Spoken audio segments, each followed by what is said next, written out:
Friends, आज की video में चैप्टर 3 का मैं फुल सिलेबस लेके आई हूँ।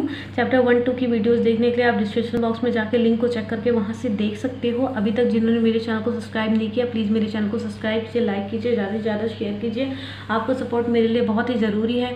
तो हमारा जो DLED का सिलेबस है मैथ्स का सेकेंड सेमेस्टर का, उसमें हमें जो टॉपिक्स पढ़ने हैं वो ये है कि प्राकृतिक पूर्ण, पूर्णांक तथा परिमेय संख्याओं की अवधारणाएँ, इनके बारे में हमें जानना है। हमें सिर्फ प्राकृतिक संख्या, पूर्ण संख्या, पूर्णांक, परिमेय संख्या, इन सभी के बारे में पढ़ना है।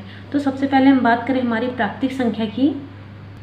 हमारी प्राकृतिक संख्याएं, नेचुरल नंबर्स, वे नंबर होते हैं, वे संख्याएं होती हैं, ये 1 से प्रारंभ होती हैं और अनंत तक जाती हैं, वो हमारी प्राकृतिक संख्याएं हो जाती हैं। जैसे यहाँ पे दिया गया n = n मतलब नंबर 1 2 3 4 टू इन्फिनिटी, मतलब जितनी भी संख्याएं हैं 1 से लेकर अनंत तक जो जाएंगी वो हमारी क्या हो जाएंगी, प्राकृतिक संख्याएं हो जाएंगी।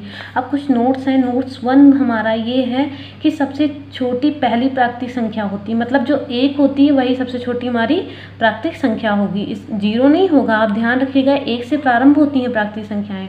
नोट 2 की बात करें, 1 के अंत तक किसी भी प्राकृतिक संख्या के पहले वाली संख्या उसकी पूर्ववर्ती होती है, मतलब 1 के आगे तो कोई संख्या नहीं, तो इसकी कोई भी पूर्ववर्ती नहीं होगी। लेकिन अगर हम बात करें 2 की, तो 2 के आगे की पूर्ववर्ती संख्या 1 है, तो 2 की पूर्ववर्ती संख्या क्या हो जाएगी, 1 हो जाएगी। इसको निकालने का एक तरीका भी है। मान लीजिए हमसे पूछ ले कि 3 की पूर्ववर्ती संख्या क्या होगी, तो हमें क्या करना है, 3 से सिर्फ 1 को घटा देना है, मतलब किसी भी संख्या में 1 घटाने पे उसकी पूर्ववर्ती संख्या हमें प्राप्त हो जाती है। तो ये हमारी पूर्ववर्ती संख्या हो गई।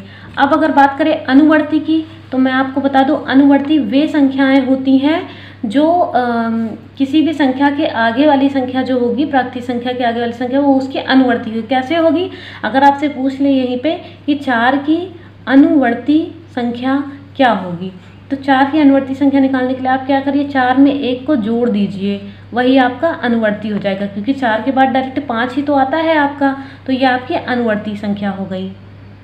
देखिए हमारे सामने नोट 3 में यही लिखा हुआ, किसी भी प्राकृतिक संख्या के ठीक बाद वाली संख्या उसकी अनुवर्ती या उत्तरवर्ती भी इसको बोल सकते हैं, या परवर्ती, मतलब इन 3 नाम से इसको बोला जा सकता है। वो होती, जैसे कि 2 की अनुवर्ती 3 है, तो मैं आपको बता दूं, अगर उत्तरवर्ती भी लिखा हो तो आप जो भी संख्या दी गई उसमें 1 जोड़ दीजिएगा, आपका निकल के आ जाएगा। इसमें कोई भी डिफरेंट नहीं है, बस अलग अलग नामों से जानते हैं। अपना नेक्स्ट टॉपिक देखते हैं, पूर्ण संख्याएं, होल नंबर्स। जब प्राकृतिक संख्या में 0 शामिल कर लिया जाता है तो वो हमारी होल नंबर यानी कि पूर्ण संख्या हो जाती है। जैसे W = 0 1 2 3 4 टू इन्फिनिटी। अब यहाँ से अगर हम इन्फिनिटी तक देखें तो हमारे नेचुरल नंबर्स हो गए ना, यहाँ पे इतना तो हमारा नेचुरल नंबर हो गया। उसके आगे क्या ऐड हुआ है, सिर्फ 0 ऐड हुआ, मतलब 0 का अगर शामिल कर लेंगे तो हमारी पूर्ण संख्या हो जाएगी। तो यहाँ पे एक डायग्राम बना के डिनोट किया गया है कि देखिए 0 to 8 टू इन्फिनिटी तक जितनी भी हो, जितनी भी संख्याएं, वो हमारी क्या हो जाएंगी, पूर्ण संख्याएं हो जाएंगी। अब यहाँ पे देखिए एक मेन वो लिखा हुआ है कि 0 के बाईं ओर कोई पूर्ण संख्या, बाईं ओर कोई पूर्ण संख्या यहाँ पे नहीं होगा, मतलब कोई भी पूर्ण संख्या नहीं होती। अगर बाईं ओर की बात करें तो देखिए 0 के बाद कोई भी संख्या नहीं है, तो वो हमारी पूर्ण संख्या, कोई भी पूर्ण संख्या नहीं होती 0 के बाद। अगर माइनस वाइनस में देखा जाए तो भाई उसको मत लीजिएगा, माइनस भी होता है, माइनस के टर्म में आता है, लेकिन आप नहीं ले सकते पूर्ण संख्या में। होल नंबर सिर्फ 0 से स्टार्ट होते हैं, इन्फिनिटी तक जाते हैं। अब कोई भी पूर्ण संख्या सबसे बड़ी संख्या नहीं होती है भाई, बड़ी तो कभी नहीं हो सकती, क्योंकि 1 से बड़ा 2 है, 2 से बड़ा 3 है, तो आप ये नहीं कह सकते कि भाई हमारी जो 100 हो गई, 1000 हो गई, वो हमारी सबसे बड़ी पूर्ण संख्या होगी, नहीं होगी, क्योंकि जैसे जैसे आप एक करके, एक ऐड करके अनुवर्ती निकालते होगे, वैसे वैसे संख्याएं बढ़ती रहेंगी, इन्फिनिटी तक जाएगा, आप काउंट नहीं कर सकते हैं। अब चलिए हम अपने नेक्स्ट टॉपिक पे आते हैं, पूर्णांक, इंटीजर नंबर्स। धनात्मक व ऋणात्मक चिन्ह वाली संख्या को ही हम पूर्णांक कहते हैं। अब जैसे कि मान लीजिए 0 1 2 और इधर -1 -2 ऐसे लिखा हो, तो ये जितनी भी संख्याएं ये आपकी क्या हो जाएंगी, पूर्णांक हो जाएंगे, इंटीजर नंबर्स हो जाएंगे। अब मैंने डायग्राम बना के थोड़ा सा आपको समझाना चाहती हूँ कि देखिए 0 के इधर साइड देखिए सारी पॉजिटिव होंगी, दाहिनी साइड सारी पॉजिटिव संख्याएं होंगी, ये सारी 1 2 3 4, और इधर देखिए 0 के इस साइड तो सारी नेगेटिव हैं। तो धनात्मक और ऋणात्मक संख्याएं आप कितनी हो सकती है, इन्फिनिटी तक हो सकती है। तो धनात्मक और ऋणात्मक संख्याएं जितनी भी होती हैं हमारी, वो पूर्णांक होती है, वो हमारी इंटीजर नंबर्स होती हैं। इसमें कुछ चीज़ें और भी हैं, वो मैं फिर कभी आपसे डिस्कस करूँगी, क्योंकि आपके सिलेबस में सिर्फ इतना ही है। अब नेक्स्ट टॉपिक हमारा क्या है, परिमेय संख्याएं। परिमेय संख्याएं यानी रेशनल नंबर्स वे संख्याएं जिन्हें P/Q की तरह लिख सकते हैं, मतलब हर और अंश के फॉर्म में लिख सकते हैं, वो हमारी क्या हो जाएंगी, रेशनल नंबर्स हो जाएंगी। एग्जाम्पल के तौर पे दिया गया 1/2, 1/3, 2 सही, 5/7, मतलब ऐसी संख्या, या फिर -1/2, -1/3 ऐसे करके माइनस, मतलब जितनी भी संख्याएं अपॉन के P/Q के फॉर्म में लिख सकते हैं वो हमारी परिमेय संख्याएं यानी रेशनल नंबर्स होती हैं सॉरी। तो मतलब इसमें मैं आपको ये बताना चाहती हूँ कि जो देखिए इसमें धनात्मक और ऋणात्मक दो तरीके के रेशनल नंबर होते हैं, जिनमें नेगेटिव के फॉर्म में जो होते हैं, जिनमें नेगेटिव का चिन्ह लगा होता है, साइन लगा रहता है, वो हमारी ऋणात्मक परिमेय संख्याएं हो जाएंगी, और जिनमें पॉजिटिव साइन लगा रहता है जैसे ये हुई, वो हमारी धनात्मक परिमेय संख्याएं हो जाएंगी।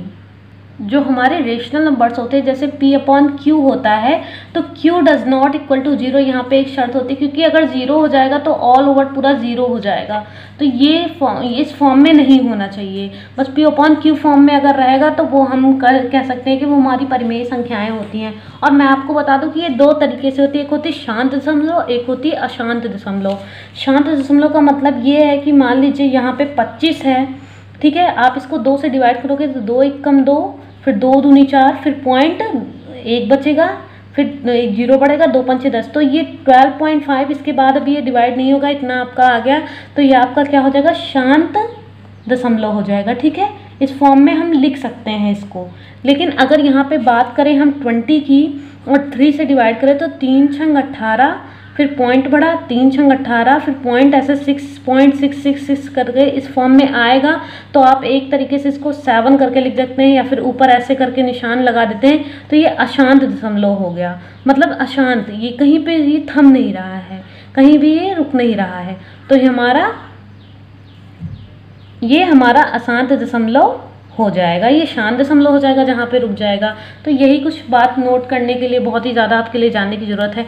अब अगर बात की जाए कि मान लीजिए ये आपके सामने कोई डायग्राम है, आपसे बोला जाए कि 1/2 को प्रदर्शित करिए, तो आपको पता है कि 1/2 जो 0 और 1 के बीच में, 1 का आधा भाग ही तो 1/2 होगा, तो आप यहाँ पे बीचों बीच में आप 1/2 कर दोगे। लेकिन अगर यहीं पे 1/3 बोल दिया जाए तो यहाँ पे आप करोगे 1/3। तो मैं आपको बता दूं कि मतलब रेशनल नंबर इन्हीं सभी के बीच में होते हैं, जो परिमेय संख्याएं होती वो इन सभी के बीच में होती हैं। और मैं आपको कुछ और बताना चाहती हूँ कि अपरिमेय संख्याएं कभी भी पूर्ण वर्ग नहीं होती हैं। पूर्ण वर्ग कैसे नहीं होती, मतलब जैसे अगर 25 की बात की जाए तो 5 हो जाएगा, तो ये अपरिमेय संख्याएं नहीं हैं हमारी।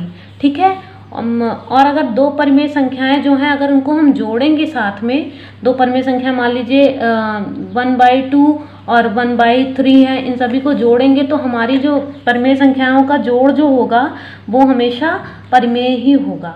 और दो परिमेय संख्याओं का अगर गुणा किया जाए तो वो भी हमारा परिमेय ही आएगा। एक और होता है इरेशनल नंबर होते हैं, जिन्हें P और Q के रूप में व्यक्त नहीं कर सकते, वो हमारे इरेशनल नंबर होते हैं, लेकिन ये आपके सिलेबस में नहीं है, आपको सिर्फ परिमेय संख्या ही पढ़ना है। तो आप बस इतना ही जानिए, यही आपके लिए बहुत ही ज़्यादा ज़रूरी है।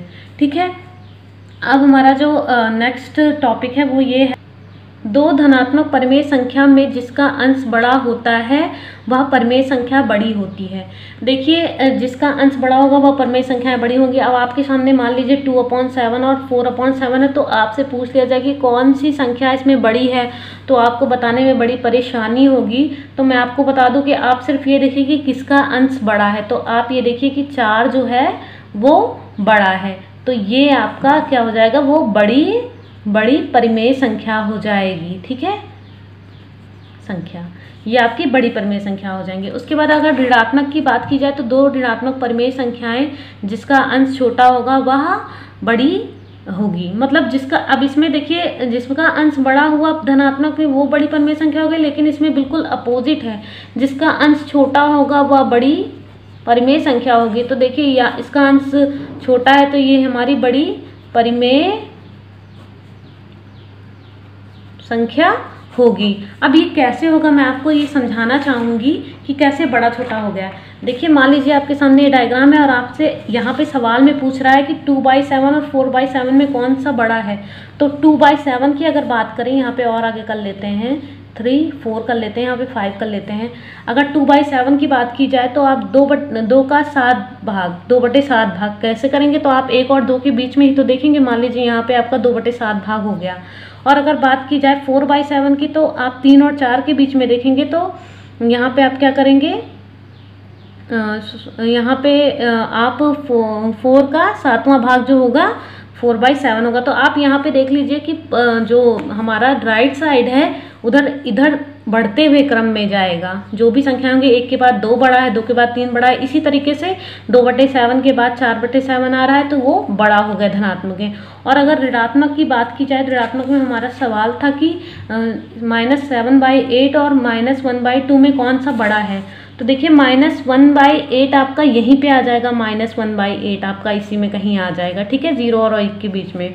और -7/8 कैसे आएगा, आप आगे तक चले जाओ। मान लीजिए यहाँ पे आपका 7 है तो -7/8 इधर आ गया।